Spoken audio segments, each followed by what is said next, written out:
Setiap emak gue mau ambil wudhu, tengkuknya ini kayak dijilatin katanya, geli-geli gitu. Cilik. Iya, ternyata sosoknya kepala. Jadi sebelum gue tinggal di situ ya kira-kira tahun 80-90-an, ada perempuan lah.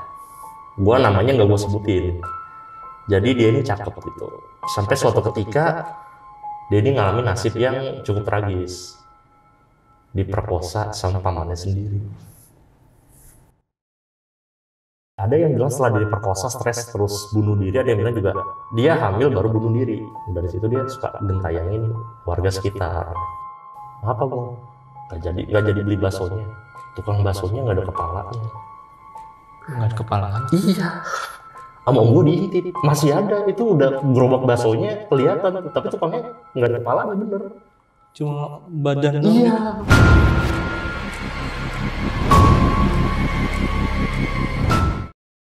Assalamualaikum warahmatullahi wabarakatuh. Kembali lagi di channel Lonceng Misteri bersama gue Rizko.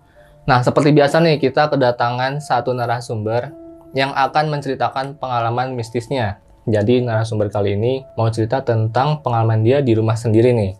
Jadi di rumah yang ditempatin saat ini tuh udah 20 tahunan dia selama itu ada gangguan gitu.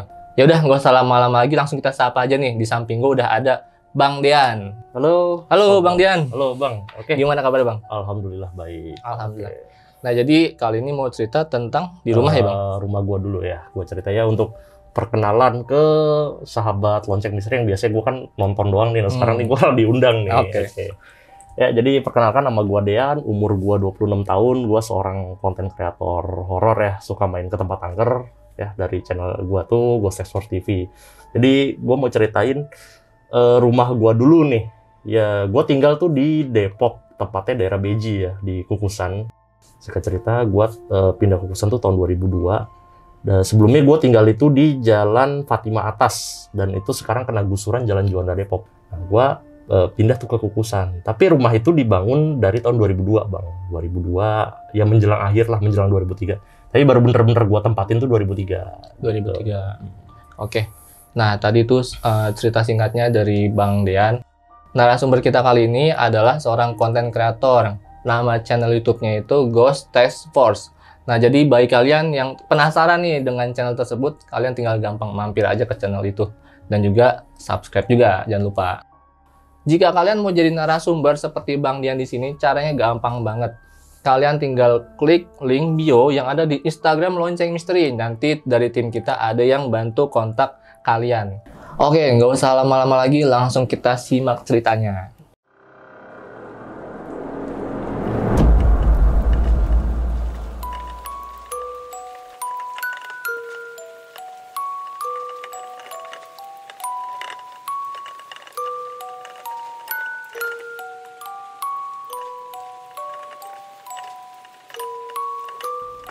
Tadi di intro gue udah bilang gue itu resmi nempatin rumah gue itu di tahun 2003 ya Bang Rizko. Jadi rumah itu dibangun dari tahun 2002, tapi baru bener gue tempatin. Jadi gue tuh dulunya masih tinggal di daerah Margonda lah ya, setelah gue tempatin. Nah, sebelum gue mulai nih tentang ganggu rumah gue, pas pembangunan pun juga ada kejadian kayak gitu. Jadi ini gue diceritain, yang pertama itu gue diceritainnya sama mandornya itu. Jadi pas waktu itu kan bokap gue beli sebidang tanah tuh, sama nyokap gue. Nah, di sebidang tanah itu ada pohon. Nah, ada pohon. Kalau ini gue tampilin denahnya. Jadi denahnya itu letak pohonnya itu ada di pavilion belakang. Jadi rumah gue nih udah berapa kali renovasi. Jadi ini denah di tahun 2002 ya, 2002 sampai 2005 nih, kalau kalian bisa perhatiin. Jadi waktu itu pohonnya udah ditebang sih, nggak ada masalah pas nebang pohon. Cuman tunggulnya itu ya, yang sisa pohonnya itu nggak bisa dicabut. Dikampak segala macem, nggak bisa dicongkel gitu. Dan juga bokap gua nggak mau nyewa alat berat, karena juga nggak mungkin, jalannya tuh sempit gitu. Untuk alat berat, untuk masukin trailer tuh nggak bisa. Oke. Nah, singkat cerita, udah stres kan tuh pada tukang, nih gimana nggak bisa dicabut nih. Karena kan ya takut juga diomelin bokap gua, karena pembangunan yang harus bikin pondasi itu udah mulai, ini belum, gara-gara nih si pohon ini. Akhirnya ada tukang tape. Kalau cerita mandor rumah gua tuh dia udah tua lah, bapak-bapak gitu. Habis itu, Pak numpang istirahat ya. Udah, dia tukang tapenya duduk tuh di atas yang tunggul pohon itu. Habis itu dia bilang, Pak, izin boleh minta kopi nggak? Ya udah dibikinin lah sama tukang, ya udah minum. Udah. Habis minum kopi, ngerokok, udah ngobrol biasa aja. Nah, habis itu dia pulang. Tiba-tiba pas dia mau cabut, dia bilang ke Pak Mandor ya kan, Pak Mandor, udah bisa dicabut nih tunggulnya. Bener, gak lama sih tukang itu pergi. Itu udah bisa dicabut tunggul. Yang tadinya tuh dicongkel diapain nggak bisa.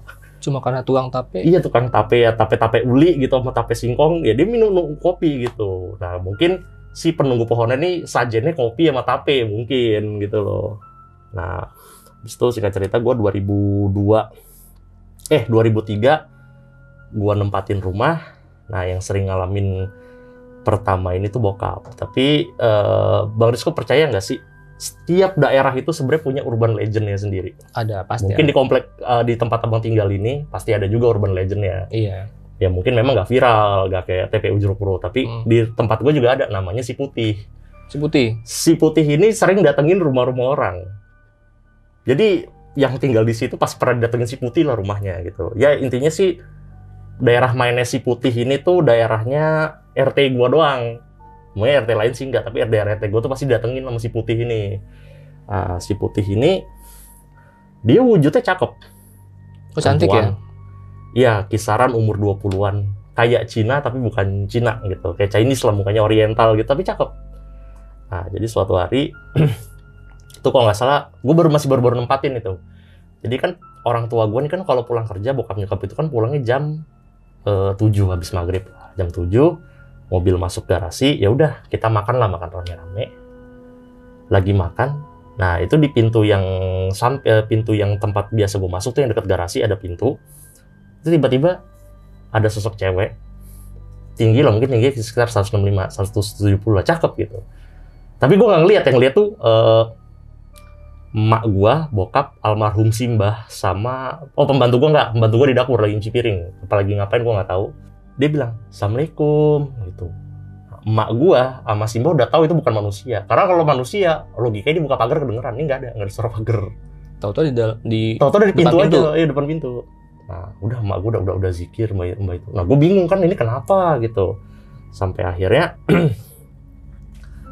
bokap gua nanya, iya cari siapa ya? Bokap gua udah tahu itu bukan manusia. Oh enggak kok, saya cuma mau lihat-lihat rumah ini aja. Dia ngedeket, tapi ngawang jalannya. Dia cuma lihat sekelilingnya gini gitu. Cuma bagus ya rumahnya, baru dibangun ya. Bokap gua, ya udah, apa tujuan kamu sini? Enggak, saya cuma mau lihat-lihat aja. Dia ngeliat keliling ke bawah, naik ke atas, dan di atas hilang.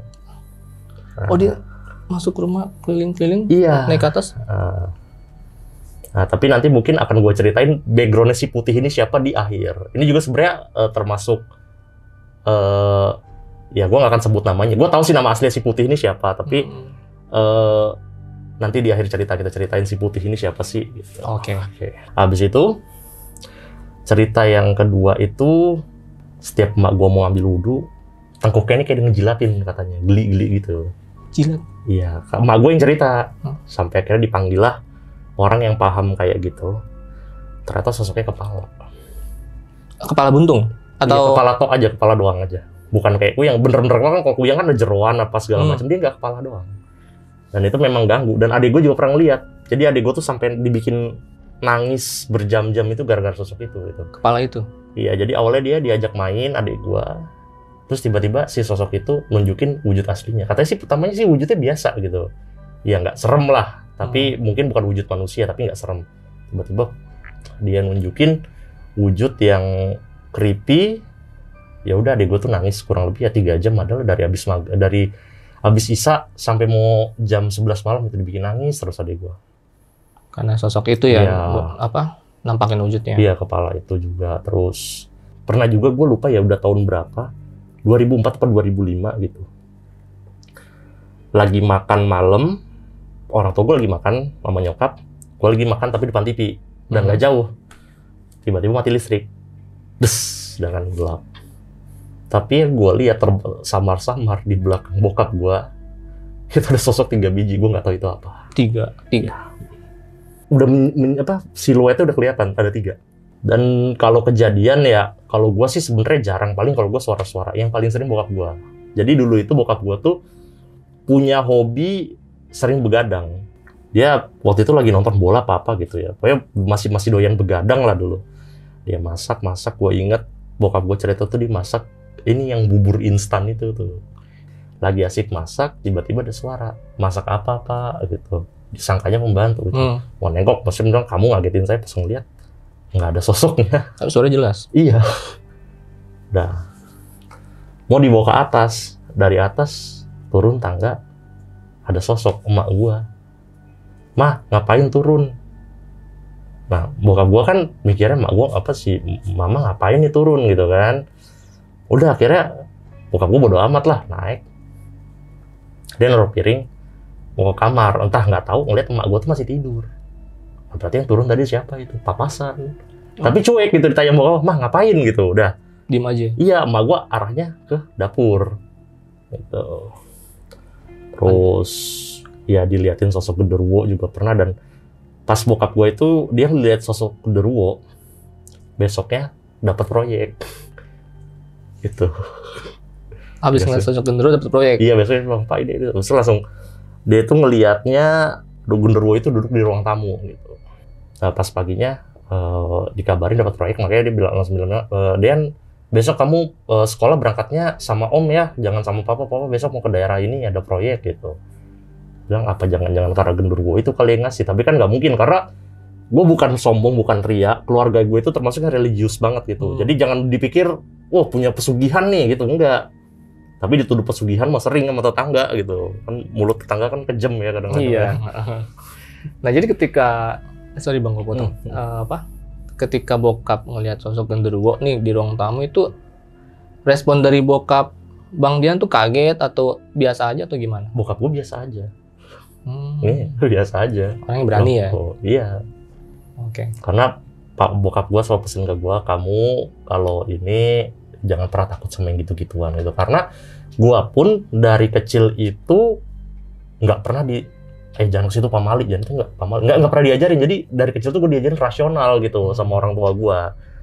Kan gue sempet tanya, Pak kok kata orang tuanya si Anu katanya kalau maghrib itu katanya nanti diculik wewe gombel katanya. Enggak, itu tahayul. Maksudnya tuh gini, kan waktunya maghrib itu kan kamu waktunya sholat, waktunya mandi, waktunya belajar, waktunya di rumah gitu, bukan waktunya main gitu. Pernah juga gue lagi bertiga tuh sama sepupu gue. Jadi sepupu gue sama temen gue satu. Nah, gue kalau sama sepupu gue kan bisa dikatakan, gue nggak bilang diri gue indigo, tapi dikit-dikit bisa ngerasain lah gitu kan. Nah, gue lagi duduk, gue depan komputer, sepupu gue di kasur, temen gue di lantai itu. Gue nanya kan sama dia, Bray, kita ngapain enaknya nih? Tahu lu ada video yang seru nggak di YouTube? Kayak radio yang ngobrol-ngobrol. Oh, podcast horor aja nih. Nah itu udah, gue lagi dengerin. Gue lupa cerita mana, gue lagi main komputer, main game. Tiba-tiba di sebelah gue, itu mendadak dingin. Gue bilang, kan sepupu gue namanya Fadil nih, Dil, ada yang dateng ya? Si Fadil lagi main handphone. Iya ya, nggak ada yang dateng gitu. Nah, gue ngerasanya di sebelah gue itu kan yang dingin es, tapi dia ngerasa katanya di luar ada yang ngikut nongkrong lah gitu ceritanya. Temen gue nih yang sotoy, mana sih gue pada saat pengen ngerasain. Gue ngomong sama Fadil, Dil, di mana-mana orang mah malah pengen kagak ngerasain lah, dia malah pengen ngerasain ya. Akhirnya ngotot, mana sih sosoknya, mana sih? Udah. Akhirnya, karena temen gue nantangin, kaca gue disambit. Ada yang kayak iya, kena kaca, tapi posisinya kan kaca kebuka, tapi jendela kebuka, tapi yang kena kacanya gitu. Langsung sepupu, yang jendela tutup aja lah ya. Ya udah nggak tutup gitu. Lu sih so nantangin gitu. Jadi kalau kata orang-orang yang ngerti, kamar gua tuh justru malah pusatnya loh. Pusatnya? Iya. Ya pokoknya segala sesuatu yang angker tuh di kamar gua. Jadi mulai dari kayak om gua, dulu kan sebelum gua tempatin kamar gua kan tidur di mana aja, kadang tidur sama kamar pembantu, kadang tidur di kamar tante gua. Nah, jadi kalau yang kamar gua sekarang tuh dulu kamar om gua gitu. Oh, oke. Nah, ya itu sampai dia sering bater-perpan di situ. Tapi kan kalau yang namanya perpan kan katanya apa, sleep paralysis ya katanya. Iyalah.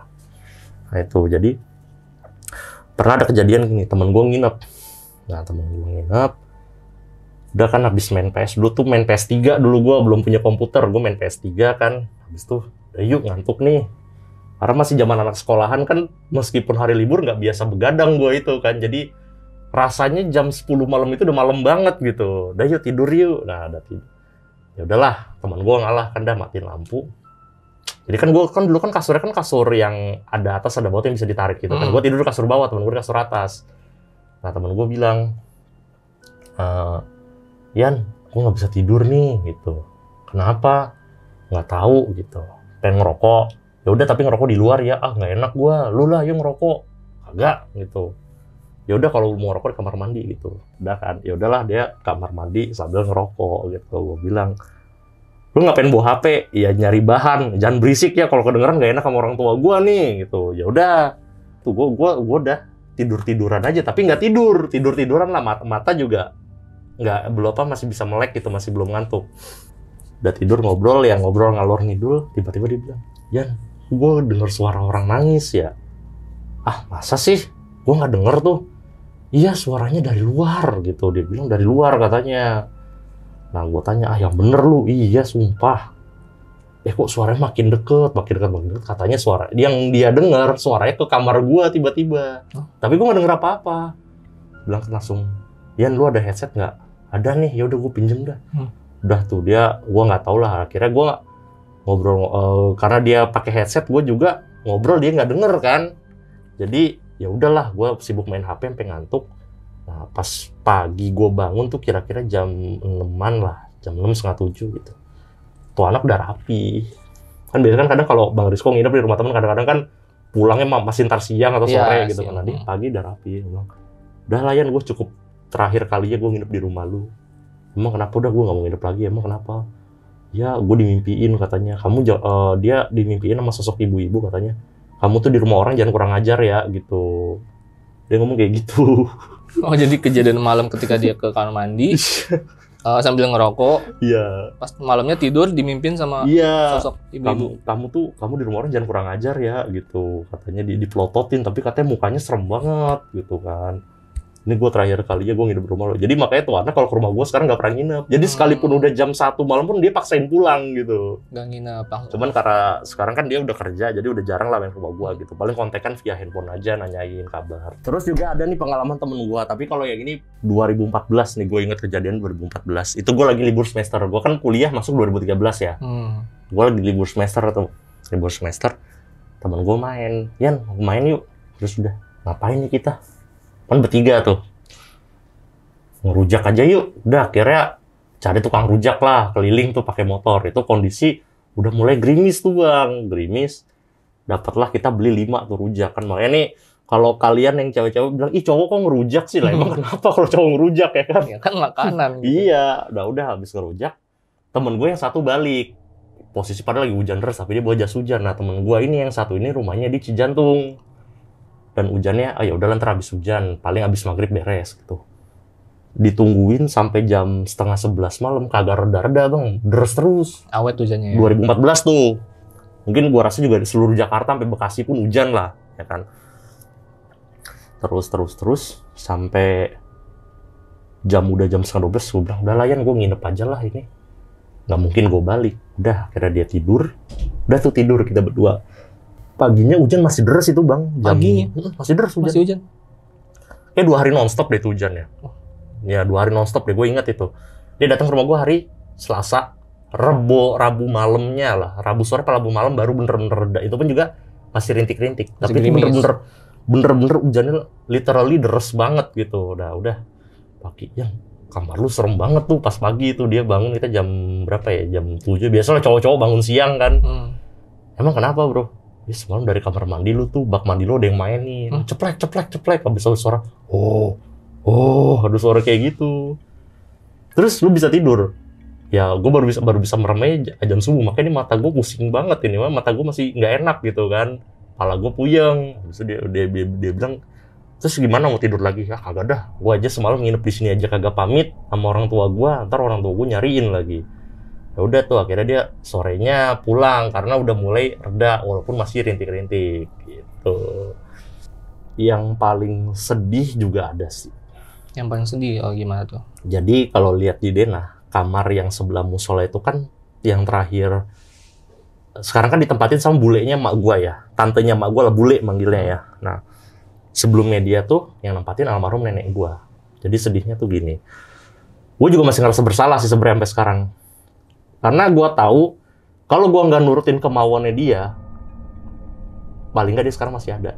Tapi karena gua nurutin kemauannya dia, ya di 2019 dia meninggal. Jadi kan nenek gua itu kan nenek dari bokap ya. Nenek dari bokap itu dia itu punya penyakit diabetes.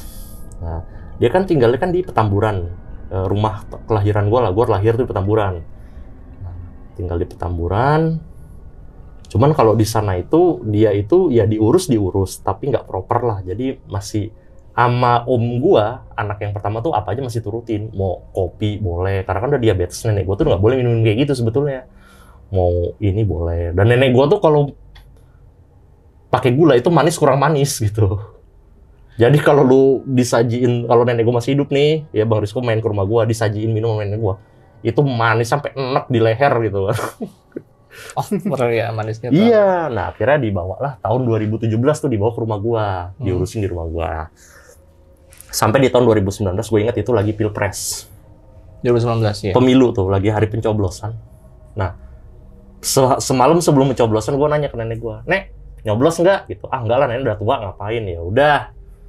Nah, udah akhirnya kan pagi gue nyoblos tuh. Pagi nyoblos gue udah mikir, "Yes, bisa tidur seharian nih gue nih, libur kan." Tuh gue lagi skripsi tuh posisinya tuh. Tiba-tiba gue nyampe rumah. "Dean, ayo antar nenek ke Petamburan." Nah, gue kalau ngantar sendiri, gue nggak mungkin tuh.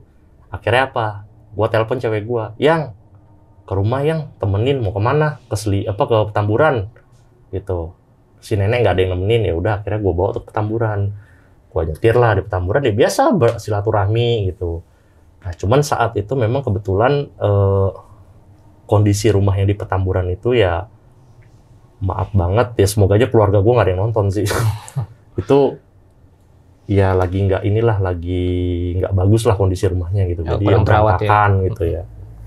Sepulangnya dari situ di mobil, nenek gue yang biasanya ngoceh itu mendadak jadi diem aja gitu kan, diem aja. Udah diem. Gue anterin pulang, udah nggak jadi masalah tuh, udah pulang. Besoknya gue hari pencoblosan tuh hari apa sih? Yang 2019 gue lupa. Rabu ya? Rabu. Nah, Kamis malamnya. Sore gue rencana ngonten nih ke rumah Bu Joko. Ada di Cinere tuh, namanya rumah Bu Joko tuh. Nah, udah rapi, gue udah mau ngonten. Bulenya mak gue bilang, "Dean, itu coba tanya nenek mau makan apa. Kok nggak keluar kamar?" Nah, jadi kan nenek gue ini kan, dia kan udah nggak kuat berdiri ya Bang Rizko. Jadi kalau sholat tuh dia duduk. Nah, gue ngeliat, gue ketok, "Nek." Gue ketok kan, "Iya Dean," gitu. Gue buka pintu. Nenek gue masih posisi pakai mukena, pakai sarung, tapi duduk aja di kursi. Duduk di kursi. "Ayo Nek, makan Nek sama Dean," gitu. Ya udah, mau gue bangunin dia nggak bisa. "Nenek nggak kuat berdiri Dean," gitu. "Kepala nenek pusing." Ya udah, gue tungguin, gue tinggal bentar. Habis itu, "Ayo Nek makan." Gue pikiran pusing-pusing biasa lah.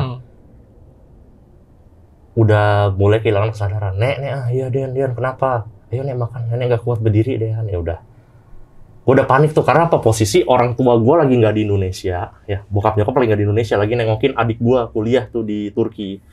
Nah, gue cuma laki-laki sendiri tuh di rumah. Di rumah nenek-nenek semua. Jadi almarhum nenek, bulenya nenek gue, kakak beradik tuh 2 orang ya kan. Aduh, gimana ini? Gue gotong, nggak kuat karena nenek-nenek semua kan yang bantuin gue. Gue nelpon pacar gue, "Yang, tolong yang ke rumah yang." Ya udah, cewek gue bantuin, nggak kuat juga. Nelpon om gue tuh yang kebetulan saat itu dia masih tinggal di Depok, nggak jauh dari rumah gue, cuman beda RT lah. "Om, tolong Om, ini nenek nggak bisa ini." Udah, gue gotong ke kasur, udah gue bukain lah mukenanya segala macam. Gue nelpon tuh ke keluarga Petamburan.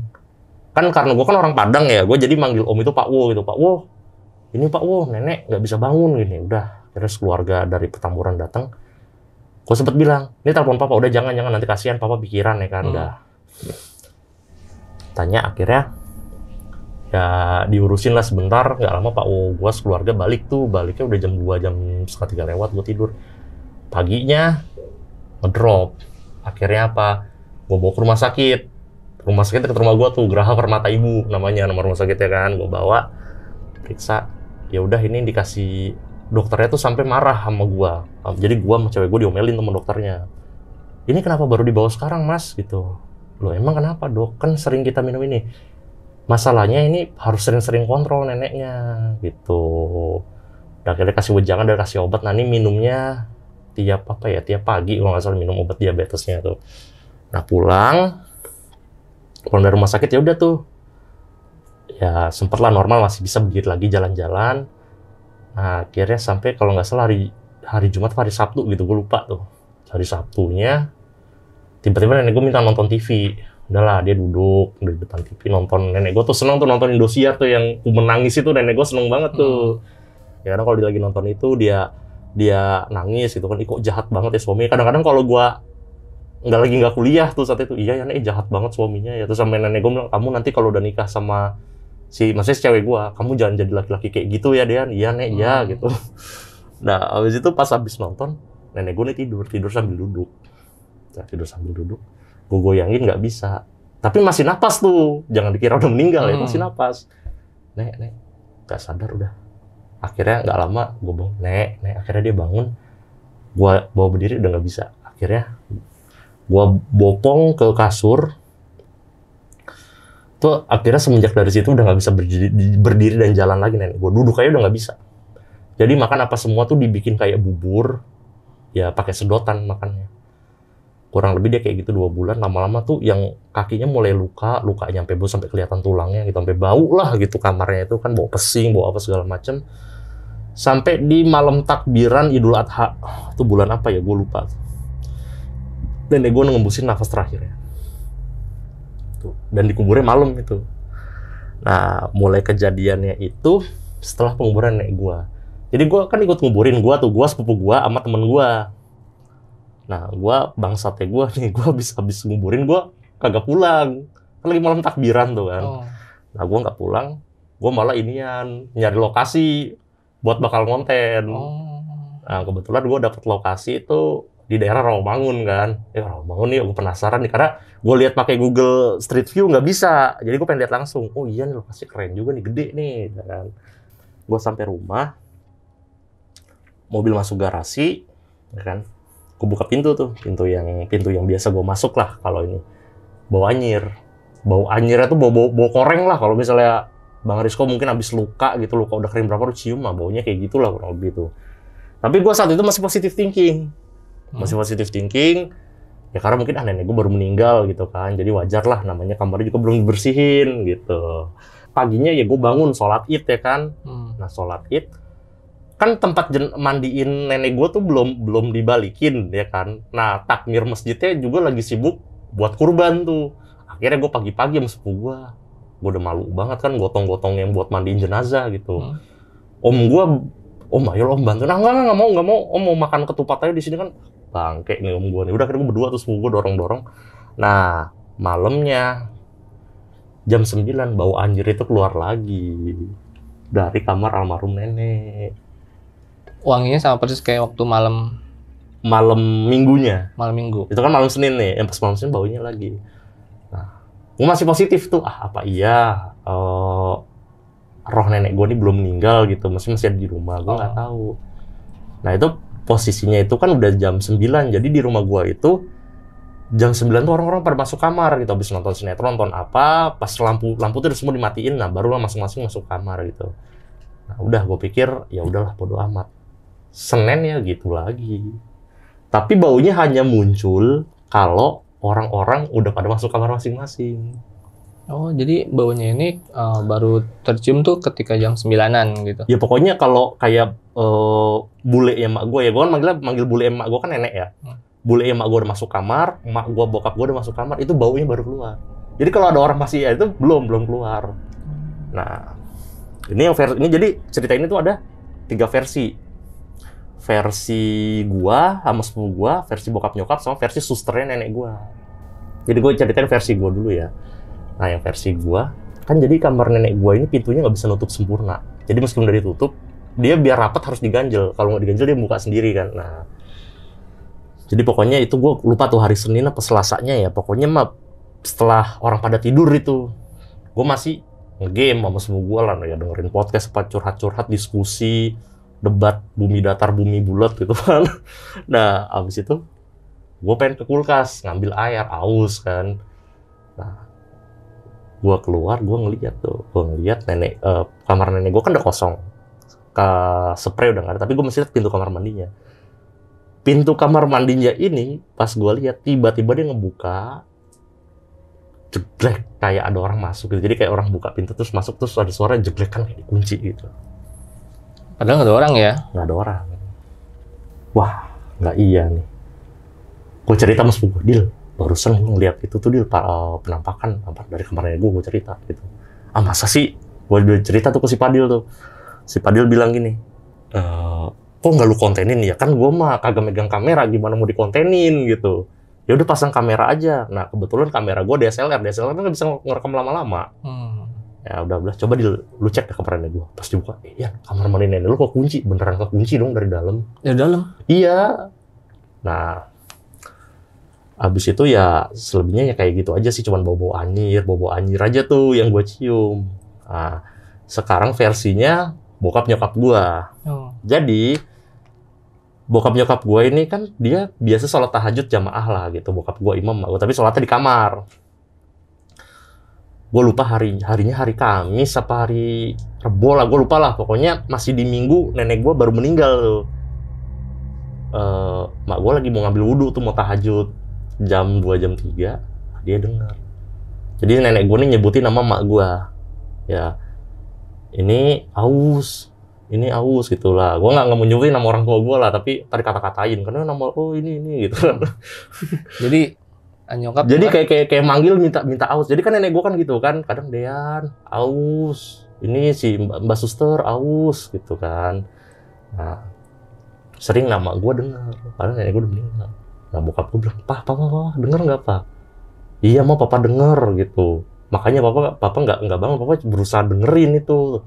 Mungkin si Dean juga denger kali itu. Nah, yang gue cuma ceritain bau anyir. Gue nggak pernah dengar suara itu, tapi emak bapak gue denger suara yang itu. Nah, kalau yang versi suster gue, kurang lebih dia kejadian mirip sama yang dia itu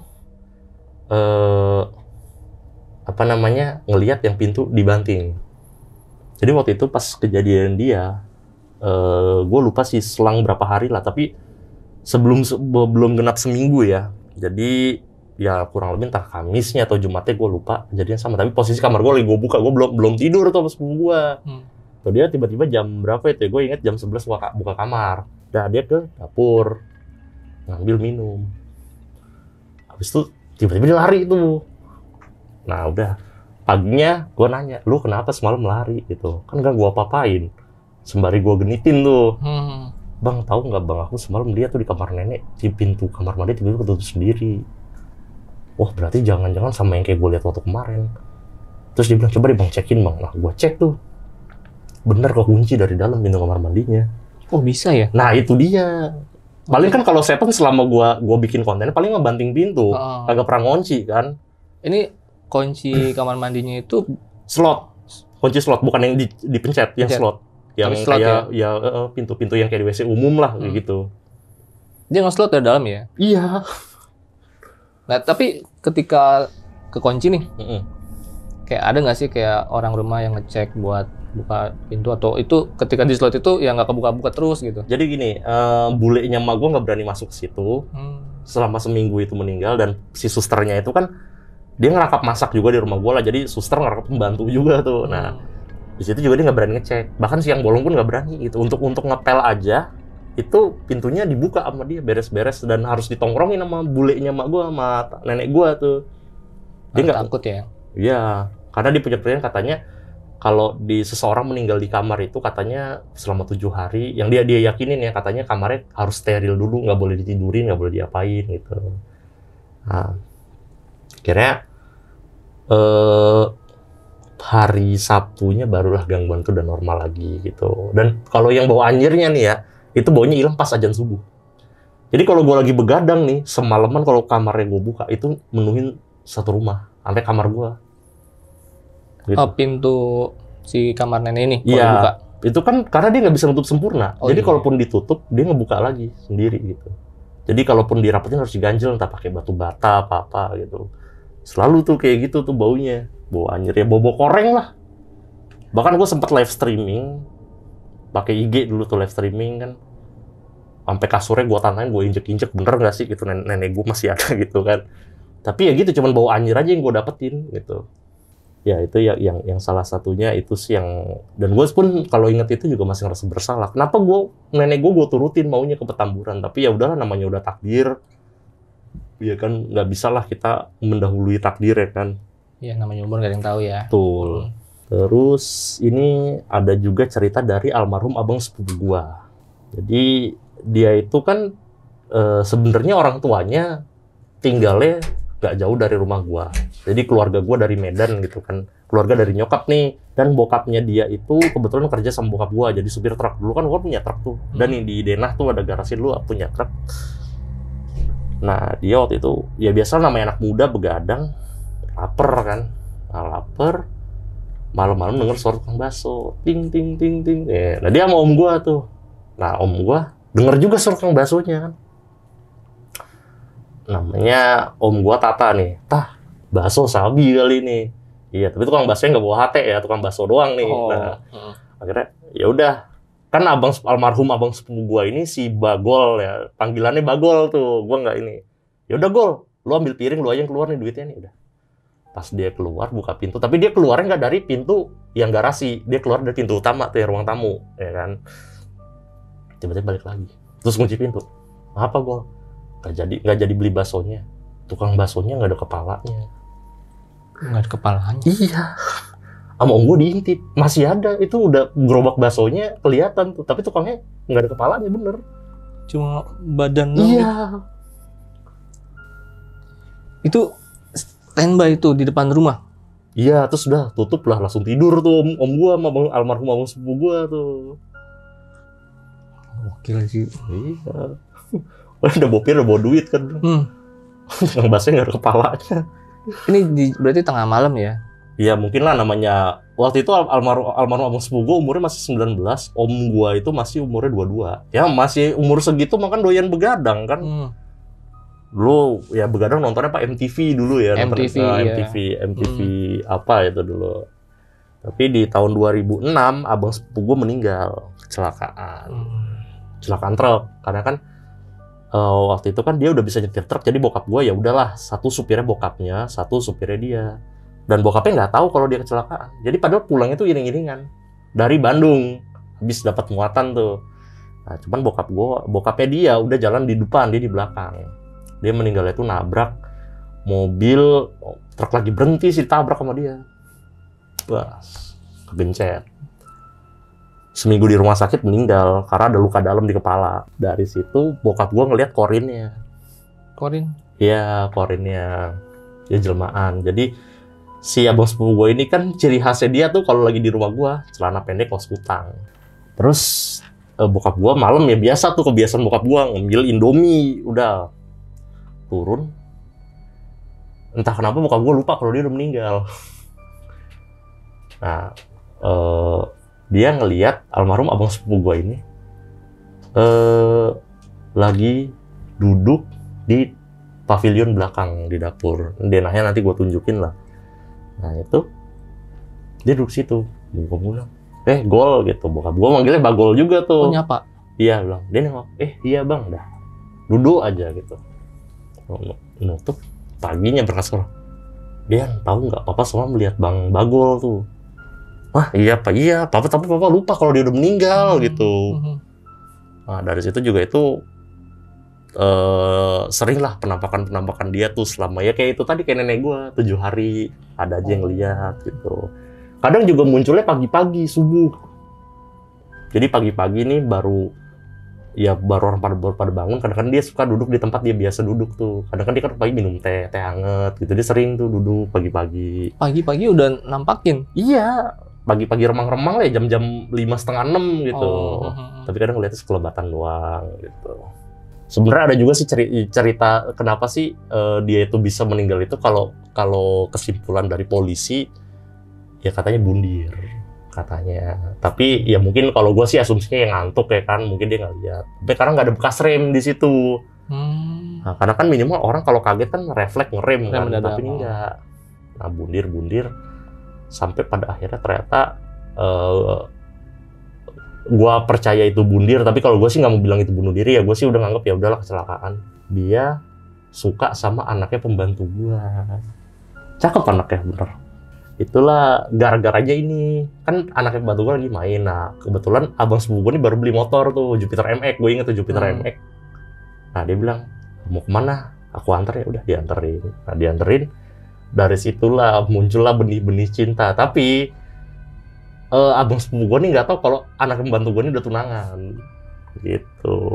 Nah, sampai akhirnya seminggu sebelum dia meninggal, tiba-tiba dia main ke kampungnya pembantu gua nih, nganterin anaknya ini pulang dari kampung ya, jadi rajin sholat, ngaji, yang mana pas sebelumnya tuh megang Al-Quran aja jijik dia.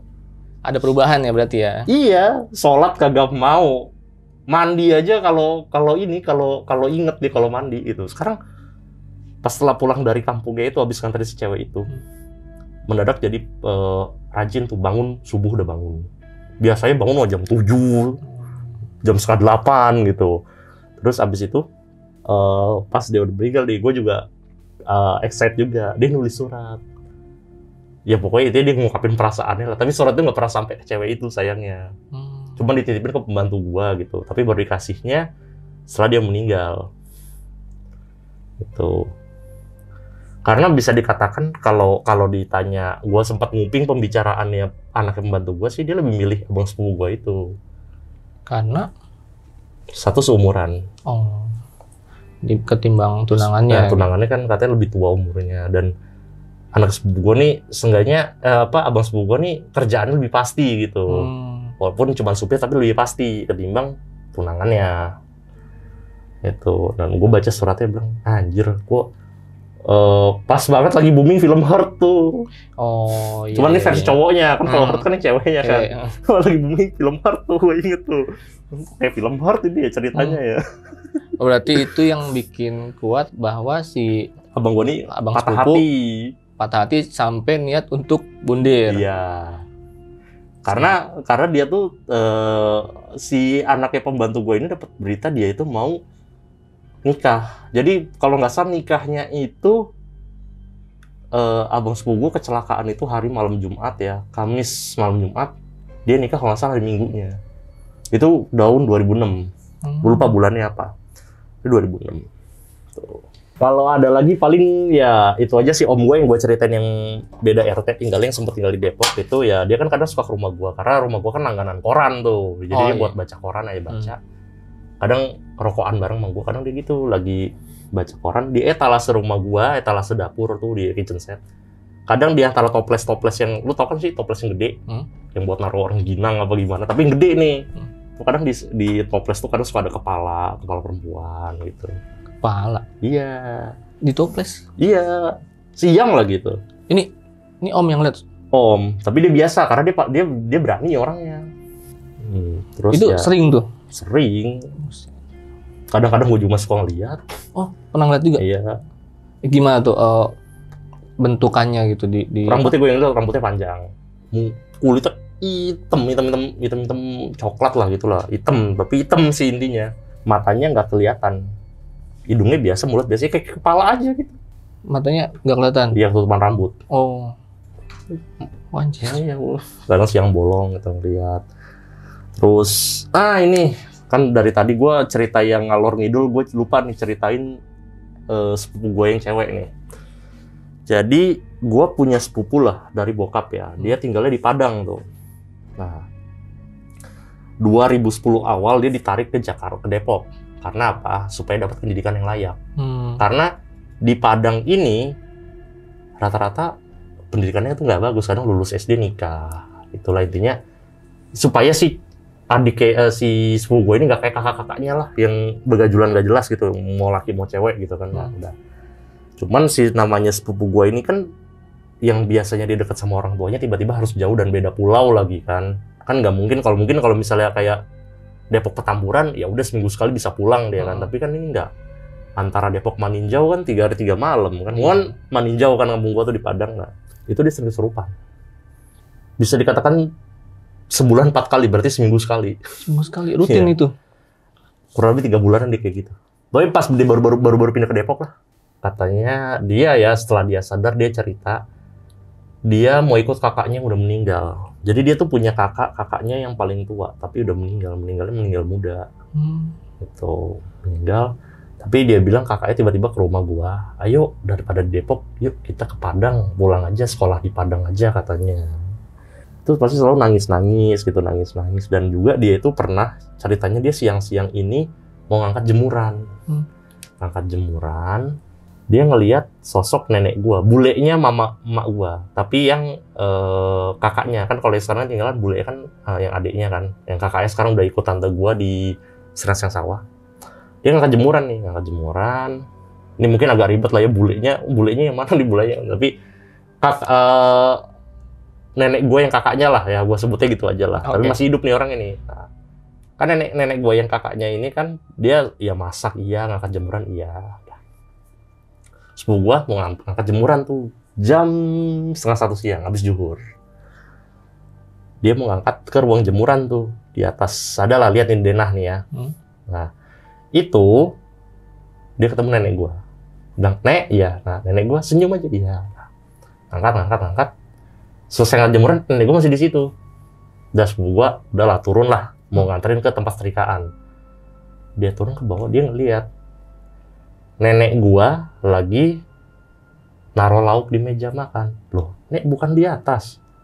Enggak nenek dari tadi di bawah. Ini kan buat si Dean makan, bentar lagi si Dean pulang. Padahal di atas disapa jawab ya? Iya, tapi jawabnya senyum. Iya, ya senyum aja lah gitu kan, kayak lu disapa tapi lu jawab balas senyum gitu kan. Nah, itu kayak gitu. Habis itu banting keranjang cucian kering, masuk kamar. Itu kayak gitu. Oke. Tuh dia sering kesurupan tuh. Sama apalagi, ada juga nih ceritanya temen gua. Jadi ceritanya itu 2018. Gue baru bikin channel Ghost Tech Source TV itu. Oke. Baru bikin channel nih. Nah, nenek gue masih hidup kan, yang gue bilang yang kamarnya bau anjir itu kan. Nenek gue masih hidup tuh. Jadi gue ngonten di Rumah Pabrik Aki Depok. Ya mungkin kalau sobat lonceng misteri nih yang penonton Rumah Pabrik Aki, penonton konten horor pasti tau lah Rumah Pabrik Aki itu. Nah dulu gue pulang dari situ kan. Jadi yang gue explore kalau nggak salah ini 5 orang. 5 orang tuh explore.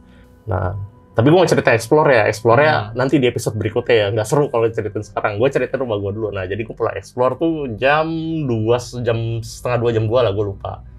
Kebetulan teman gue di Indigo. Nah, udah gue nyampe tuh gue bertiga kan. Tadi berlima, nah yang 2 balik. Nah, gue bertiga nih niatnya katanya pada mau nginep. Dah, gue nyampe motor gue masukin garasi. Nah, gue sama temen gue yang satu langsung ke kamar ganti baju. Nah, temen gue, Yan, gue ngambil minum ya. Iya, udah. Dia ngambil minum ke dapur. Abis itu balik kamar. Nenek lu belum tidur? Ah, nenek, masa? Itu gue barusan salim sama dia. Bener lu lihatnya tuh nenek lu masih ada di ruang tamu. Dia bilang katanya di ruang tamu. Jadi dulu tuh ada kursi di ruang tamu lah yang jadi kalau kelihatan tuh dari dapur kursinya. Nenek gue duduk situ tapi pandangannya kosong, dia bilang ngeliat ke depan. Nah pas dia buka kulkas, nek, nah habis itu dia nyamperin kan salim. Nah sosok itu niruin nenek gue. Oh temennya Dean ya? Iya. Nanya. Iya nek. Ya udah makan belum? Makanlah gitu. Nenek gue kan kalau ada tamu selalu kayak gitu, siapapun temen gue, bahkan cewek gue aja, ya udah makan lah gitu kan. Nah dia kayak gitu, oh iya nek, gitu, udah, mau kamar dulu manggil si Dean. Gue cek ruang tamu. Di mata gue, sahabat temen gue, itu cuman kayak seperti ada kayak bayangan si hologram gitu. Tapi bukan nenek gue, tapi temen gue yang Indigo ini bilangnya nenek gue. Tapi jelas, tapi bentukannya kayak hologram gitu? Iya, jadi duduknya dia madep ke sana. Nah gue ngeliatin dari sebelah sana gitu. Akhirnya udahlah kita masukin domi aja kan, dan ngeliatin nggak lama ya mungkin risih juga kali gue liatin, gue gibahin, pergi akhirnya sosok itu. Tapi temen gue bilang itu nenek lu gitu. Padahal nenek gue masih hidup. Nah pas paginya temen gue udah pada balik, gue nanya, nenek semalam tidur jam berapa?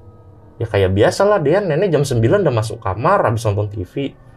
Gue cerita, enggak, soalnya semalam temen Dean cerita nenek katanya dia salaman sama nenek jam berapa, setengah 2. Emang Dean semalam mana? Ya biasa lah nih, nyari hantu gitu. Wadah, kamu mah hantu dicari gitu, kata nenek gua kan. Iya, dia katanya salam sama nenek dan persis kayak nenek katanya. Karena pagi pas teman gue balik, dia pamit sama almarhum nenek gue. Pagi? Gue lupa. Ya pagi-pagi jam-jam 10 lah pulang kan. Kadang kan nggak bawa baju ganti gitu. Nah dari situ pamit tuh dia. Salaman. Gue bilang, oh nek, udah bangun gitu. Perasaan tidurnya malam banget. Teman-teman gue pagi digituin gitu. Oh enggak ah, nenek pulangnya tidur mah jam 9 gitu. Bilang, nah nenek pas gue ceritain kejadian semalam, nenek nggak tahu nenek siapa itu ya, dia nggak tahu nenek siapa juga gitu. Hologram lagi bentuknya. Kalau gue yang gue lihat hologram, tapi kalau yang temen gue yang ini ngeliat sosoknya nenek gue. Orang sempat salaman cium tangan katanya. Oh, yang indigo ini ya. Sama gue mau cerita juga sosok yang jagain rumah gue. Oke, yang jagain rumah gue ini. Gue nggak pernah lihat sosok ya, tapi kalau kalau teman-teman yang pernah ke rumah gue dan dia bisa lihat, sosoknya itu pakai sorban putih, jenggotnya panjang, pakai gamis, dan dia tuh selalu stay-nya di musola gue. Cuman sekarang musola gue ini jadi ruang TV, jadi sekarang ya dipaksain lah mau mak gue tuh pokoknya mah yang cowok sholatnya di masjid gitu.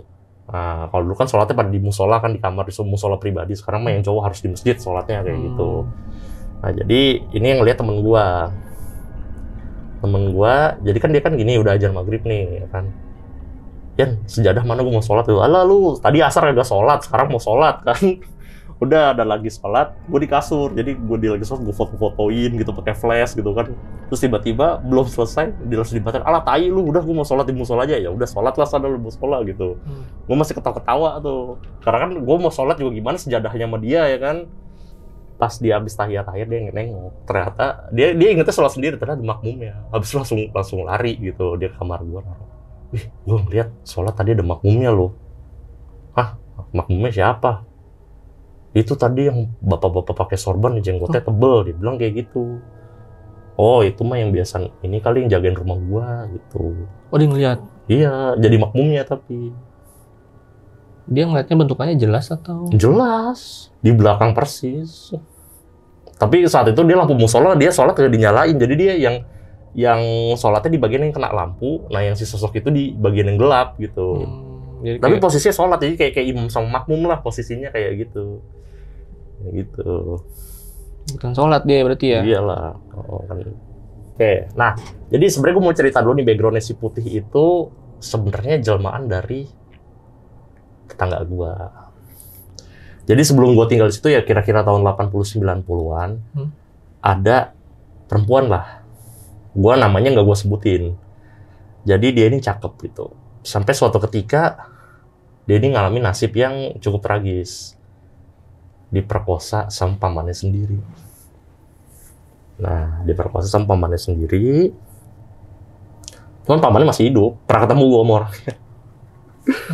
Nah, jadi versinya gini, ada yang bilang setelah diperkosa stres terus bunuh diri, ada yang bilang juga dia hamil baru bunuh diri. Tapi intinya bunuh diri lah. Dan dari situ dia suka gentayangin warga sekitar gitu. Sampai sekarang? Kalau dia sekarang masih hidup kira-kira umurnya 43-45 lah. Ya jadi MILF lah, karena saudaranya dia yang bisa gue katakan seumuran itu meskipun udah tua, cakep masih. Saudaranya masih ada, tetangga gua. Jadi pokoknya cakep-cakep, yang cowok ganteng, yang cewek cakep. Jadi nggak disebutin nama ya? Iya. Oke. Cakep lah itu. Nah itu dia sering kayak gitu lah. Sama ini, kalau di daerah Kukusa ada itu ular yang bermahkotakan batu merah delima. Itu urban legend-nya di tempat gua. Bahkan sampai ada orang yang dari luar Depok apa kemana tuh, kalau pengen nyari batu itu. Katanya mitosnya, jadi batu itu jaga sama ular. Ada dia tuh di sebuah pohon, gua nggak tahu pohon apa, tapi memang pohonnya itu salah satu batangnya itu menyerupai kepala ular yang lagi begini gitu. Sampai sekarang masih ada pohonnya.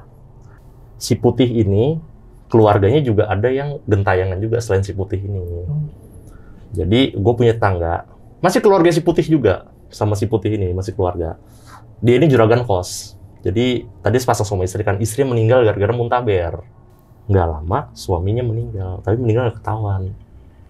Itu udah kalau nggak salah 10 hari meninggal di kamar mandi, itu nggak ada yang tahu. 10 hari? Iya, sampai busuk. Sampai yang nyengat lah. Ketahuannya sama mahasiswa. Jadi kalau nggak salah tuh lagi lebaran lagi lebaran mahasiswa pulang.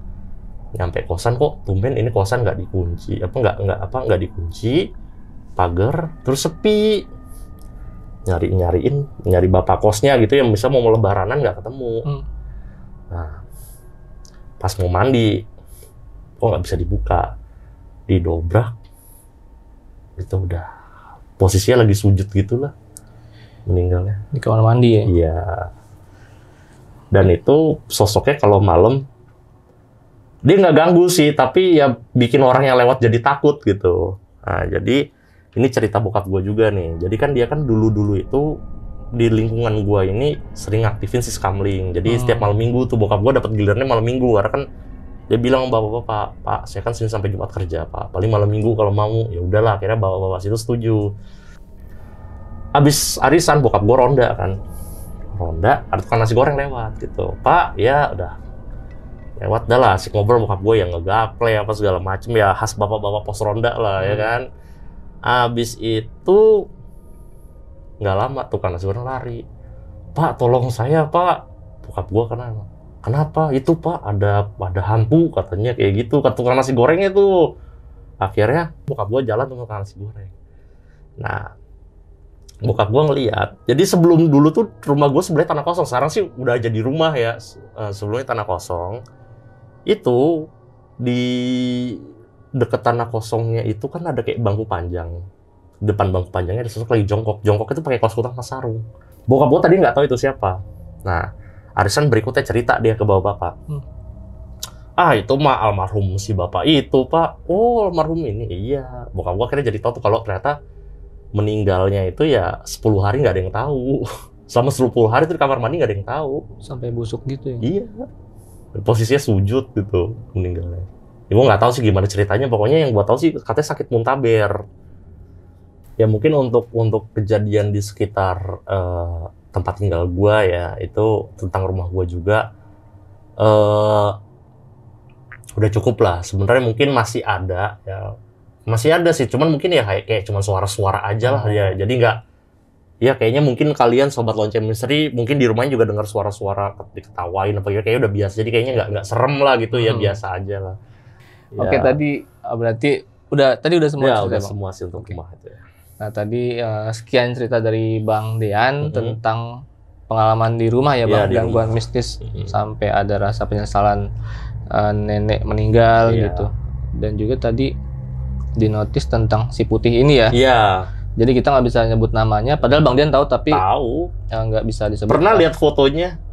Jadi gua nggak tahu sih di ponakannya pas siapa ya. Pokoknya sepantaran gua lah, tapi mungkin ponakannya lah, gua nggak tahu. Nih si Putih, cakep kan. Bener kalau misalkan katakanlah masih hidup ya, si Putih masih hidup. Taruhlah dia janda gitu. Nggak apa-apa gue pacaran sama tante-tante. Pacaran doang kan, yang penting nggak nikah. Nggak apa-apa, cakep kok, bener. Oke, thank you Bang Dian untuk ceritanya nih, pengalaman mistis di rumah yang ditempatin. Nah, buat sobat lonceng misteri, kalian bisa mampir nih kalau masih penasaran tentang channelnya Bang Dian, itu di Ghost Text Force TV ya. Di Instagram juga ada nih Ghost Text Force _. Nah, ini seragamnya nih. Nah, ini seragam gua nih. Nah, jadi tadi mungkin sobat lonceng itu penasaran dari awal video sampai akhir. Sobat lonceng tinggal mampir aja ke channel Ghost Text Force. Subscribe juga channelnya, tontonin videonya, like, share, komen. Nah, dan juga sekali lagi buat kalian yang mau jadi narsum di Lonceng Misteri, caranya gampang banget. Kalian tinggal mampir ke IG Lonceng Misteri, tinggal DM, kirim voice note kalian ke DM Lonceng Misteri. Nanti tim kita ada yang ngolah data dari kalian. Gua Rizko izin pamit. Oke, gua Dean, gua juga izin pamit ya, sobat Lonceng Misteri. Bye. Bye.